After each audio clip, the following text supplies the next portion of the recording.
Hello hockey fans, and welcome back to another video. At this point in the week, I would usually be recording an episode of Right Player Wrong Team or Buyer's Remorse, but given what's been going on in the NHL over the last 7 days or so, I wanted to look at more recent events instead. With the qualifying round and the round-robin games completed last Sunday after the Blue Jackets shut out Toronto, $40 million well spent, Leafs fans. This past week has seen several important fixtures in the league's calendar, such as Phase 2 of the NHL Draft Lottery and the beginning of the 2020 Stanley Cup Playoffs.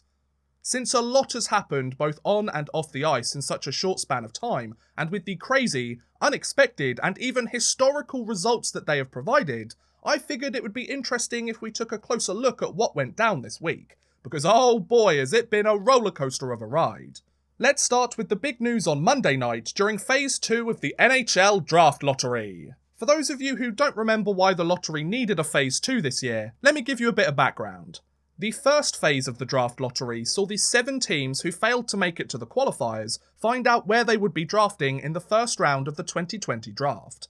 Detroit had the highest single choice odds to grab the number 1 pick, given their last place finish in the standings at the season's pause, yet Ottawa had the highest overall percentage since they had both their own first rounder and the San Jose Sharks first rounder, who also played just as horribly this year. By the end of the lottery's first phase, it had been revealed that Ottawa would be picking 2nd and 5th, Los Angeles would jump up to 3rd, and the last place Red Wings would drop to 4th. So just when this season looked like it couldn't get any worse, Detroit end up with the 4th overall pick. Think of it as the hockey gods taking payment for your 25-year playoff streak. After all, you've had it too good for too long, Wings fans. Much to the surprise of everybody watching, the first overall pick was not awarded to any of the 7 lottery teams during Phase 1. Instead, the number 1 pick of the draft would be given to a team that would be eliminated in the playoff qualifying round. As fans of the lottery cried BS and claimed the lottery was rigged, the league explained that this outcome was a legitimate result, since the teams that would be eliminated in the qualifying round technically missed out on the playoffs despite playing up to 5 games in the bubble. During a normal season, the 8 teams eliminated from the qualifiers would have been part of the usual 15 teams that miss out on the playoffs every year, so they too have a percentage chance to jump up in the draft and receive the first overall pick, albeit very unlikely. Not exactly ideal for the lottery teams who need that first overall pick the most, but I can understand the league's logic here, although I don't think the 8 losers from the qualifiers should have the chance to get the first overall pick. Having one of them selecting 4th or 5th overall would have been passable, I guess, but higher than that and it appears a little suspect, you know. Fast forward to this past Monday, when Phase 2 of the draft lottery took place. This phase involved the 8 teams that had been eliminated from the qualifying round, who were all given a 12.5% chance to nab themselves the first overall pick and have the opportunity to get their hands on star left winger Alexis Lafreniere. Given that picks 2 to 8 had already been decided in Phase 1, each team would either make a huge jump up the board and take the first overall pick, or they would receive anything between 9th and 15th overall. So you can imagine that there were many fans across the hockey world awaiting this result with bated breath. Once the proceedings were over and the ping-pong balls had settled, it was revealed that the winner of the first overall pick was the New York Rangers. Now, as a Rangers fan myself, who started following the team in 2011 and has seen the team come close to winning a championship but not close enough, you can imagine that I was pretty pumped to see New York win the draft. In fact, when I saw the Rangers logo on the lottery ball, I literally jumped out of my seat, punched the air and started screaming like a little girl. Yeah, I don't know what came over me either, it's just nice to win something for once.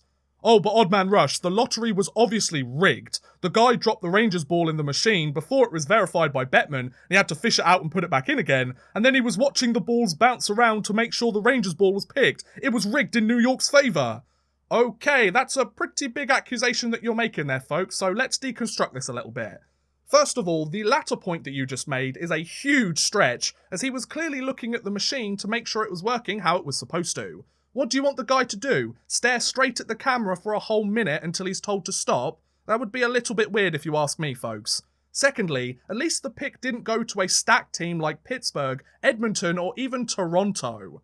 Sure, it could have gone to a more deserving team like Minnesota or Winnipeg, but at least first overall went to a team that's still in a rebuild instead of a legitimate Stanley Cup contender. Since it's already been brought up, let's explore the wider topic of whether the draft lottery is rigged or not. Full disclaimer, I am a New York Rangers fan, so if you want to completely disregard what I have to say because my team won it this year, then feel free, I guess. But I like to think I'm doing my best to come at this with a balanced viewpoint, so hear me out, folks.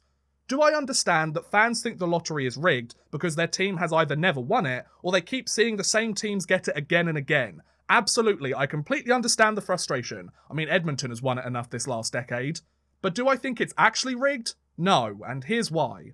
One of the most popular arguments I've seen since the result from people who think the draft is actually rigged is that there's no coincidence the Rangers jumped to 2nd overall last year and then to 1st overall this year.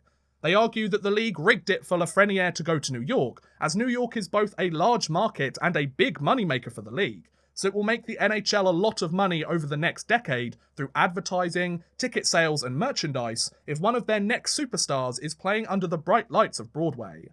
Whilst I can see the thought process behind this argument, the Rangers haven't been gifted top draft picks nearly as much as you might think over the years. For those of you that aren't aware, the last time the New York Rangers picked 1st overall at the draft was in 1965 when they selected forward Andre Vellier. The last time they selected as high as 2nd overall before taking Capo Caco last year, 1966, when they selected future Hall of Fame defenseman Brad Park.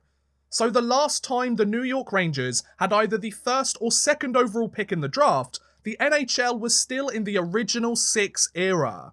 6 of the 8 teams in this Phase 2 lottery didn't even exist yet.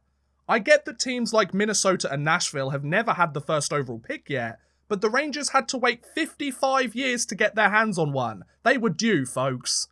Also, surely the league has a reason to rig the lottery in any of the 8 teams' favour if they really wanted to. For example, if Toronto won, it's because they are one of the league's highest grossing teams, and adding another superstar that could help them finally win a cup would mean that the team continues to make the league a lot of money. If Edmonton won, it's because the league seemingly has an addiction to giving their team the 1st overall pick year after year, and if Pittsburgh won, the league hands one of their more successful teams over the last decade another star, who could potentially lead the team to more championships and keep them financially successful, like Crosby and Lemieux before him. If the Jets won it, it would be because they still haven't really won anything yet, and the league wants to keep fan interest in one of their smaller markets very high. If the Predators won it, it's because they've never had a 1st overall pick or won a championship, and they want the sport to succeed in more unconventional markets. If the Wild won it, then the state of hockey might finally win a championship, and interest in the team and the sport from the surrounding states that don't have NHL franchises could grow tremendously. And finally, if the Panthers won it, then they might have the final piece to their championship puzzle, and a premier talent might help get more fans in the seats to improve their awful attendance figures and crush any rumours of relocation. There, you could make a legitimate argument as to why the league could rig the lottery in favour of any of the 8 teams involved, so the argument is null and void if you ask me. So that was the first big event of the week. Let's move to some on-ice action now, as Tuesday saw the beginning of the 2020 Stanley Cup Playoffs. The 16 teams that either eliminated their opponent in the qualifying round or finished top 4 in their conference at the season's pause each began their quest to lift the greatest trophy in sports. As you can imagine, there has been plenty of entertaining hockey on display, with a variety of high-scoring affairs and tight-fought battles, but the first game of this year's postseason would end up going down in history. At 3 PM Eastern Time on Tuesday the 11th of August, the Columbus Blue Jackets and the Tampa Bay Lightning took to the ice in Game 1 of their series and the entire 2020 playoffs. This postseason clash would be a rematch of last year's first round, where Columbus shocked the President's Trophy winners and embarrassed them in front of the entire hockey world by sweeping them in 4 straight games. As the puck was dropped and the game got underway, you could tell that this was going to be a hard-fought affair for both sides. Hits were being thrown, shots were being blocked, and there was plenty of pushing and shoving after whistles were blown. Exactly how playoff hockey should be. When the buzzer sounded to end the third period, the score was tied at 2 apiece, so under playoff rules, the game would continue to be played with 20-minute 5-on-5 periods until somebody scored a goal to break the deadlock. Unfortunately for the players though, it would take a lot longer than they would have liked. The first overtime came and went and nobody had scored a goal, as did the second, and the third, and even the fourth. In fact, it wasn't until 10 minutes and 27 seconds into the 5th overtime period that the game was finally over, as Tampa's Braden Point scored his 3rd goal of the playoffs to give the Lightning a 3-2 victory and a 1-0 lead in the series. Hey, at least Tampa won a game this year, right guys? The game-winning goal of the first playoff game of 2020 was scored in the 90th minute of overtime and the 150th minute of the game. So they played a game, then another game, then half of another game on top of that. Wow, these guys must be absolutely exhausted after a performance like that. For context, the match started at 8 PM here in England and didn't finish until 2:30 the next morning. In fact, the Calgary-Dallas game started and ended before this game was done, and they dropped the puck a few hours after them. This game lasted so long that the Boston Bruins-Carolina Hurricanes game that was scheduled to follow it had to be postponed until the next day, and that game went to double overtime too. What is it with these Eastern Conference teams and overtimes this year? Whilst this Lightning Blue Jackets showdown was just the 4th longest game in NHL history, if you want to know about the longest, feel free to check out my video on it after you've watched this, there were several other records that were set during this historic match. Blue Jackets netminder Jonas Korpisalo made 85 saves on 88 shots, setting a new record for the most saves in an NHL game, surpassing the previous modern-day record set by Kellen Hrudey with 73 during the Easter Epic of 1987. Wow, Korpisalo didn't just beat the record, he absolutely smashed it, didn't he, folks? Also, Blue Jackets defenseman Seth Jones set a new record for the most time on ice in a single NHL game with 65 minutes and 6 seconds, surpassing Sergei Zubov's record of 63 minutes and 51 seconds in 2003. So in this one game, Seth Jones was out on the ice for 5 minutes longer than the length of a standard hockey game. Can you imagine being on the ice against the 2020 Tampa Bay Lightning for over an hour and having to do it all over again just a few days later? Playoff hockey is just the best, isn't it, folks?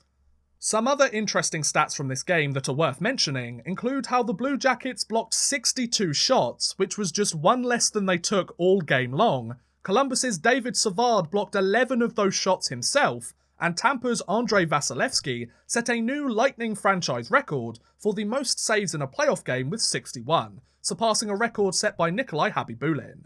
So all in all, this was a hell of a hockey game and one that has surely gone down in the history books. Before I wrap things up, I quickly wanted to send my well wishes to Montreal Canadiens head coach Claude Julien, who was rushed to hospital a few days ago due to chest pains and has had a stent put on his heart. So get well soon, Claude. I know you're expected to make a full recovery and everything, but hopefully your team can win a few games so you can get back into the bubble for round 2. They did a pretty good job last game against Philly, didn't they? And on that rather somber note, I think I'm going to end today's video. What do you guys think about the draft lottery result or the 5 overtime thriller? Let me know in the comments below, I would love to hear what you guys think. But thank you very much for watching, guys, I hope you have enjoyed. Please feel free to like, subscribe, share, or watch some of my other videos. Thank you very much for watching, and goodbye!